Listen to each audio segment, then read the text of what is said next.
The biggest problem with these plans is they really look and feel like insurance. They market in a manner that looks and feels like insurance, but they don't have those protections that we talked about under the Affordable Care Act. Welcome to the Business of Healthcare podcast. From the Center for Healthcare Leadership and Management at the University of Texas at Dallas, Naveen Jindal School of Management. Here at UT Dallas, we bring together business heads and other thought leaders to help navigate the challenges of our rapidly changing, increasingly complex healthcare ecosystem. I'm your host, Professor Dan Karnuta, Director of the UT Dallas Professional Program in Healthcare Management. Be sure to subscribe on Apple Podcasts, Spotify, or your favorite podcasting app to ensure you don't miss any future episodes. You can also join us online at businessofhealthcarepodcast.com. In today's episode, we're going to cover a version of medical risk transfer, which I'll call alternative health plans. I say medical risk transfer and not insurance, because as we'll be discussing, these plans are not necessarily licensed insurance companies. I have friends who are in these plans, and I bet you have someone as well that you know they're in one of these plans. They're typically cheaper than the health insurance plans that you can purchase through a commercial insurance company, and they often have enticing names that sometimes sound faith-based. To educate us on these plans today, we're joined by Becky Greenfield, who is a partner in the Wolfe Pincavage law firm. Becky, welcome to the Business of Healthcare podcast. Thanks so much for having me. Well, let's start out. Just tell us a bit about Wolfe Pincavage and the cases that you handle. Yeah, sure. So we are a boutique law firm. We focus on managed care and revenue cycle matters for health systems primarily. And really what that means is we handle the relationship between insurance companies or payers and health systems. Anything related to how hospitals are reimbursed from insurance companies, basically. Okay. Well, let's start this topic by setting a baseline definition of healthcare insurance. So what is healthcare insurance generically? When you think about healthcare insurance, what do you think about? Yeah, I mean, like at its most basic, health insurance is a financial arrangement whereby a entity covers the cost of healthcare for an individual in exchange for premiums. Sometimes those premiums are paid by an individual. Sometimes those premiums are paid by employers. In the United States, employer-based coverage is the largest type of insurance, at least for commercial insurance. There's also state and federal programs like Medicare and Medicaid, which cover certain types of populations, either those that are elderly or financially low income. So that's basically what healthcare looks like. There are subsets of that type of insurance, which I think are important as we discuss these alternative products, which is in the commercial space, there are what's called fully insured products and self-funded products. The way I like to explain this is fully insured, the Uniteds and the Blue Crosses and the Aetnas, they are the entity that is ultimately responsible for payment of healthcare services, comes out of their pocket. They've got the risk. They've got the risk, exactly. Self-funded business, on the other hand, the Uniteds and Aetnas and Blue Crosses, they just act as an administrator. So they process claims, they pay health insurance claims, but the entity responsible is the employer. The employer is the one that takes on the risk. Right. And so, I mean, that's how I would define healthcare insurance. Insurance just generally is risk. You're paying for risk transfer. You're paying a premium, and that payment, what you get in return as a beneficiary of that plan is you've transferred your risk of something bad happening and the cost of that to some other entity, in this case, the insurance company. Or if it's self-funded, then the risk gets transferred to your employer or whoever's taking on the risk. Yeah. The other thing I think is just kind of important to understand about how insurance works today in like a traditional sense, what we call kind of managed care, which is the insurance company, they are responsible for managing the health of members. So, they will, for example, partner with hospitals and other providers to establish a network so that their members go to providers that they have a relationship with, that they can control costs for because there are negotiated rates. They also do things like utilization management and prior authorization, which allows the health plans to manage care in that they are ensuring that there's no overutilization of healthcare. I think that's also important for this discussion because that's kind of how healthcare works in the traditional sense and may not really work that way in this other type of insurance product that we're going to talk about. Yeah. I mean, those are the plans that are most common today. And this is one area where I think really everybody out there that has insurance knows the acronyms better than the actual words. I mean, they're talking about HMOs and PPOs, the Health Maintenance Organization and the Preferred Provider Organization, where the insurance company itself is managing the providers to try to make sure that healthcare is not overutilized and money wasted. Correct. And that their members are getting appropriate care and good care. Right. So what defines an acceptable health insurance plan under the Accountable Care Act, which was passed back in 2010, and it's a law, and it has certain aspects of it that define what a health plan should be? Yeah, so sometimes people think of the Affordable Care Act as Obamacare, but basically this is a huge law that came out that transformed, in some senses, healthcare and more so on protections for members. So for products that are covered by the Affordable Care Act, there are certain benefits that they have to have. They have to have what's called essential health benefits, meaning they need to cover emergency services, they need to cover maternity care, and a laundry list of other things. They also cannot permit for pre-existing condition prohibition. So prior to the Affordable Care Act, it was possible that you could get denied for coverage if, let's say, you already had a heart condition or diabetes or some other type of condition. And then a third really important aspect of these products is that they have limits on cost sharing. So there's an annual cap on how much you have to spend out of pocket when you're covered by one of these plans.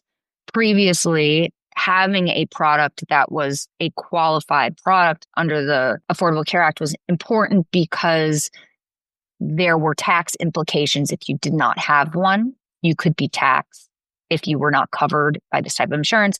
That no longer exists, and I don't foresee that existing under this administration, but this is kind of the gold standard of what health insurance should look like. So Obamacare or the ACA basically defines what is minimally acceptable insurance for a licensed insurance company to offer as medical insurance.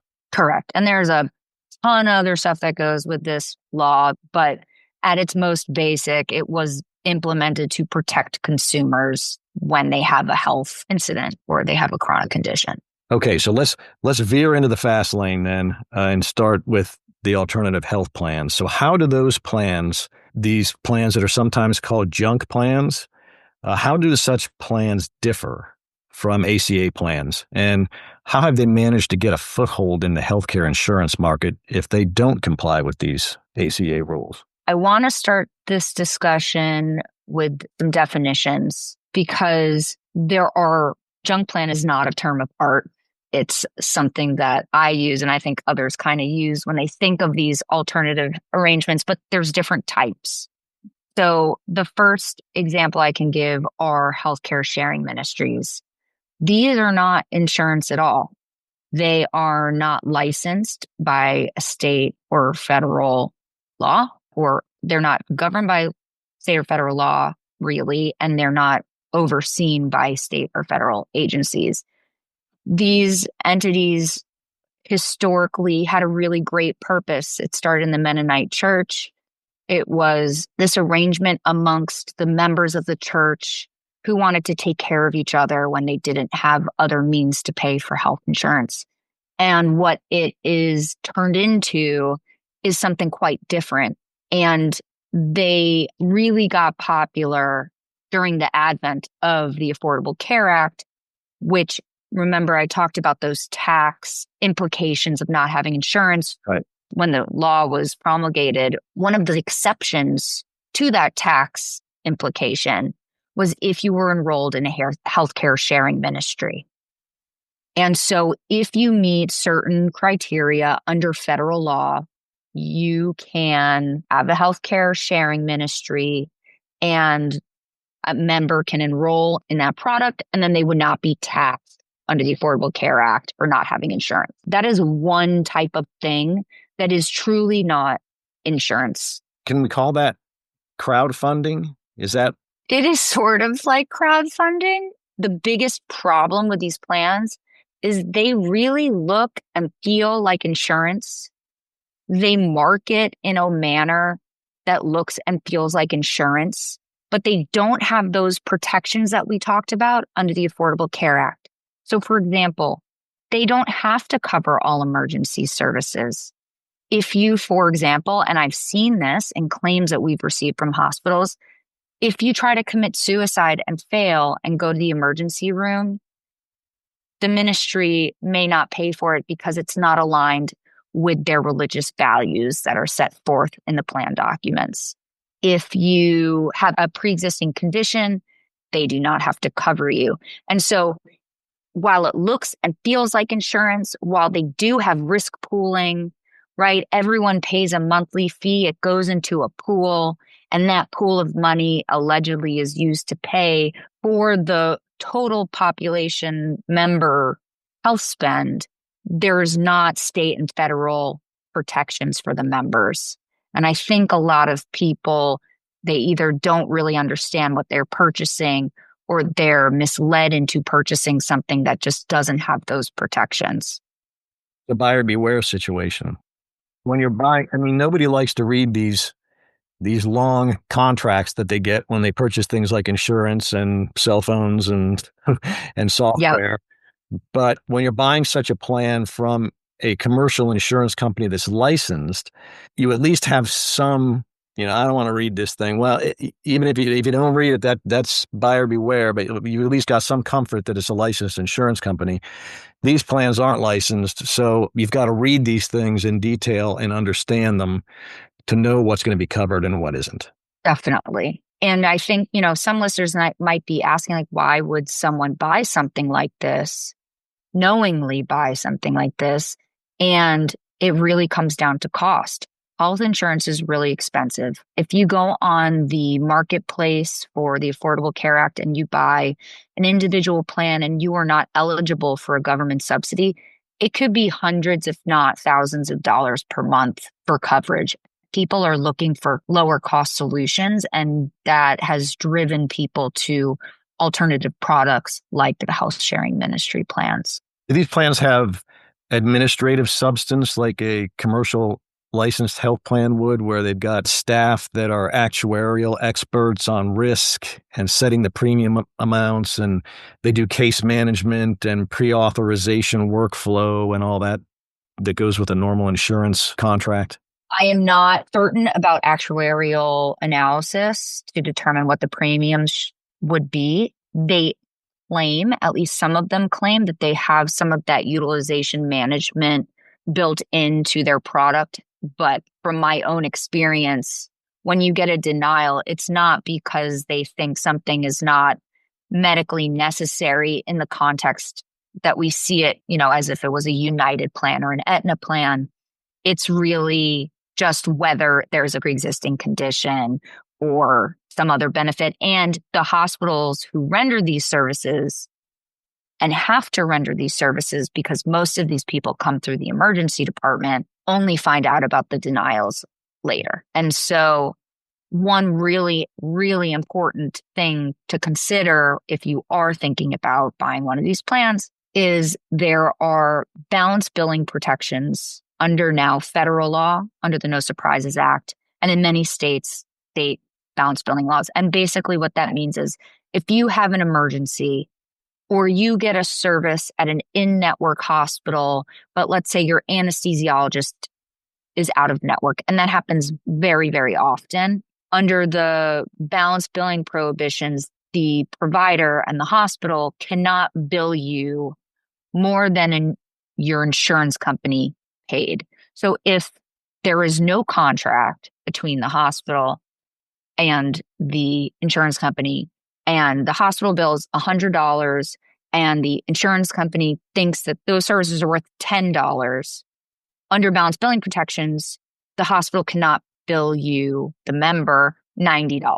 With health sharing ministry plans, those balanced billing protections do not apply, meaning the hospital can bill you that $90. And $90 is not a lot of money, but I can tell you, because I've seen it, hospital claims can be millions of dollars if you are, if God forbid you're in an accident or something and you're in the hospital for long periods of time. So the decision to adopt one of these plans could be catastrophic. Yeah, the anesthesiologist example is widespread. I mean, it's happened to me before. And you go in for a procedure and you check and make sure that all the providers involved, the surgeon, the hospital itself, or the outpatient center, everything involved is in network. So it's going to be covered at the cheaper rates by your insurance company. But you don't even think to check for the anesthesiologist because you assume, well, certainly going to be in network. Yep. And not being in network, and you end up getting a big bill, which the Surprise Billing Act helps protect us from. But if you're not a licensed insurance company covered under an ACA policy like these healthcare sharing ministries might not be, you wouldn't be protected. Exactly. Yeah. This episode is brought to you by the Center for Healthcare Leadership and Management, the definitive resource for healthcare management education in North Texas. The center is based in the Naveen Jindal School of Management at the University of Texas at Dallas. It plays a unique role in training the next generation of healthcare leaders to meet local, regional, and national demands. The Jindal School uses its strengths in accounting, administration, finance, marketing, and information systems to educate highly qualified personnel for healthcare administration and executive leadership positions. The center is home to 7 healthcare leadership and management programs, including undergraduate and graduate programs, as well as executive programs for physicians and working professionals. For more information, visit us online at jindal.utdallas.edu/healthcare. So that's the healthcare sharing ministry. Is there another version of these types of plans that are, even a level different than that? There are other products that are insurance, meaning they are licensed, and they may even be sold by a United and companies that you know about. And there are multiple types, but the 2 big ones that we're seeing are what's called limited benefit plans and short-term benefit plans. The Trump administration first round expanded how short-term plans could be sold. The purpose of short-term plans is really like a gap fill, at least traditionally. If you had insurance with a job and then you lost your job and you knew you were getting a new job, but you needed something just for like a 3-month period, you could go and get a short-term plan just for catastrophic coverage. Like, again, God forbid you end up in the hospital. Trump administration first time around expanded how those short-term plans could be sold. The Biden administration rolled that back a bit, but I would not be surprised if we see another expansion during this administration. Again, these are technically insurance, but they are not qualified insurance under the Affordable Care Act, which again means that you don't have those same protections as you would under, a full, robust insurance product. Limited benefit plans are slightly different in that they are for a long term, but they have very reduced benefits. So for example, the one that we see a lot is there'll be like a $100 a day limit on an inpatient stay. So every day you're in the hospital, the insurance company will only pay $100. And because these are not plans that are under the Affordable Care Act, they are not plans that are under ERISA, which is the Employee Retirement Income Security Act of 1974. ERISA is what governs employer products.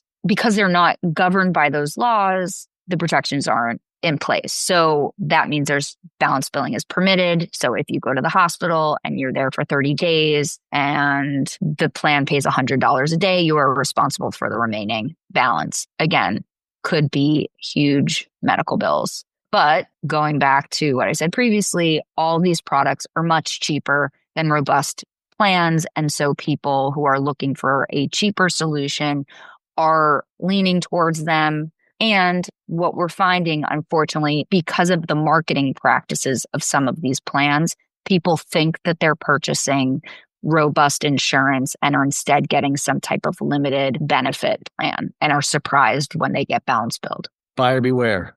Read the fine print.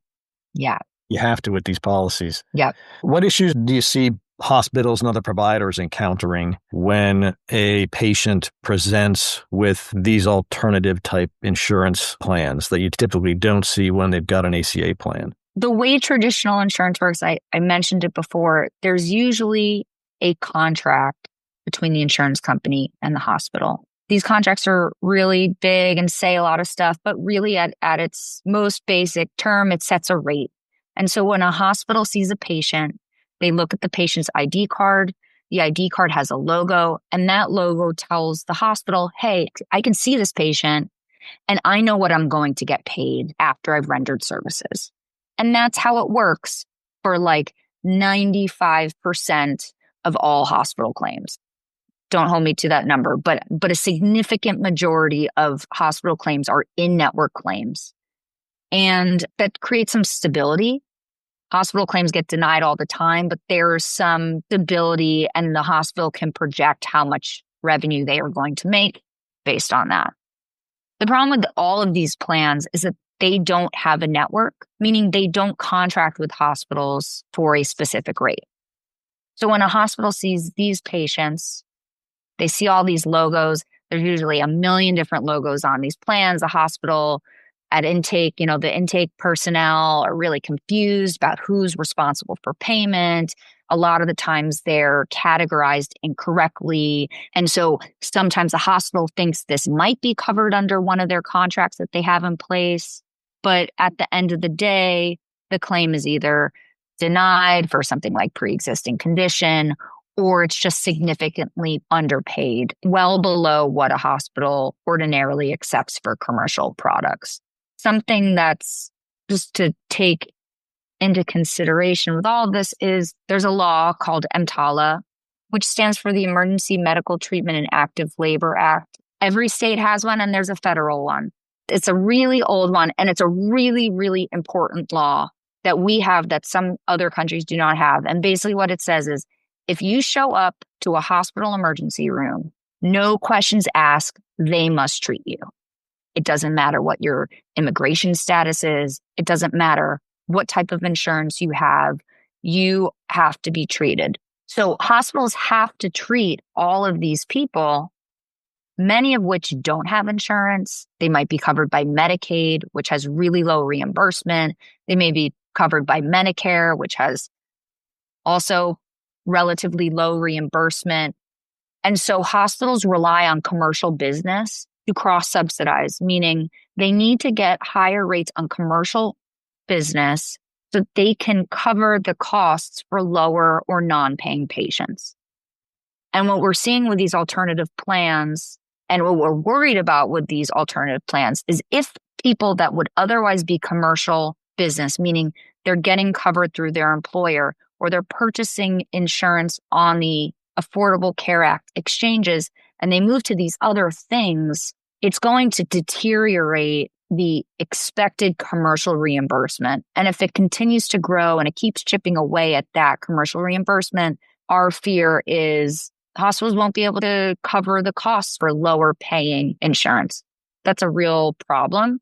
And so while these plans today make up a generally small book of business and are really like kind of going under the radar with some of the hospitals, if this were to grow, that would be, the primary concern is how are we going to stay open so we can treat everybody that comes into our emergency department. So let me try an example. If a patient walks into an emergency room of a hospital and The hospital needs to treat the patient, at least give them an exam minimally, but they do have to treat them for something that's emergent. And the patient presents with one of these alternative plan cards, and patient's treated, patient leaves. Hospital looks at the card and says, well, we don't have a contract with this quote unquote insurance policy. So we're going to bill our standard rate for this service, and it's $10,000. And so they bill $10,000 to the insurance company. The insurance company, the ministry or whatever kind of alternative plan it is, says, well, under our policy, we only pay $1,000 for this type of thing. So the insurance company pays $1,000 of the $10,000. That leaves $9,000 unpaid. Does the hospital then, is there recourse to bill the patient? So it depends on the type of plan. The ones that we've talked about thus far, the health sharing ministries, the limited benefit plans, and the short-term duration benefit plans, those do not have balance billing protections. And so the hospital can go after the patient for the remaining $9,000 in your example. So beware patient in that case. Right. There's this other type of plan that I call reference-based pricing. It is a little less quote unquote junky than the other plans. And this is self-funded insurance, meaning, remember, we talked about those are the plans that the employer is responsible for payment. Reference-based pricing is just a methodology for payment. It uses a benchmark off of some kind of standard rate. So what we see mostly, these plans are like small to mid-sized employers, and they set a reference-based price for facility claims at 120 to 140% of base Medicare.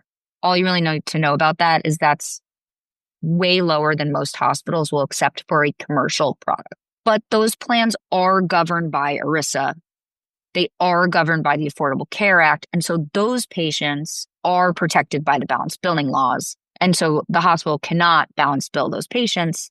However, under the No Surprises Act, which is a law that came out in 2022, there is this unique process called the independent dispute resolution process, whereby the hospital can elect to go through this process with the payer, and they hash it out as to what is the appropriate rate of payment. So the patient is kept out of it, and the dispute is between the payer and the provider. Confusing for individuals purchasing insurance, but that's kind of where we are. Yeah. Confusing for patients, confusing for members, confusing for hospital, confusing for frontline staff at the hospitals on how to identify that this is an alternative plan and what type of plan and what can we do to recover on these types of plans depending on what state and federal laws apply.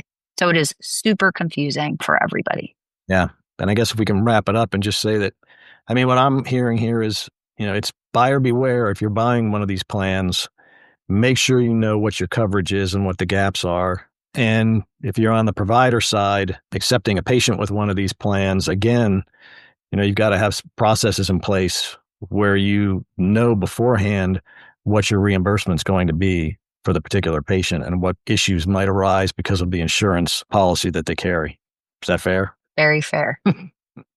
Well, Becky, thank you so much for being with us. Again, this is a confusing area, but folks out there just need to beware. And we appreciate the expertise you brought and to help us understand these things a little bit better. Thanks so much. It was a pleasure. Take care. Thanks for listening to the Business of Healthcare podcast. To learn more about the Center for Healthcare Leadership and Management and the healthcare management business degrees and certificates available to seasoned clinicians, master's students, and undergrads through the University of Texas at Dallas, go to jindal.utdallas.edu/healthcare.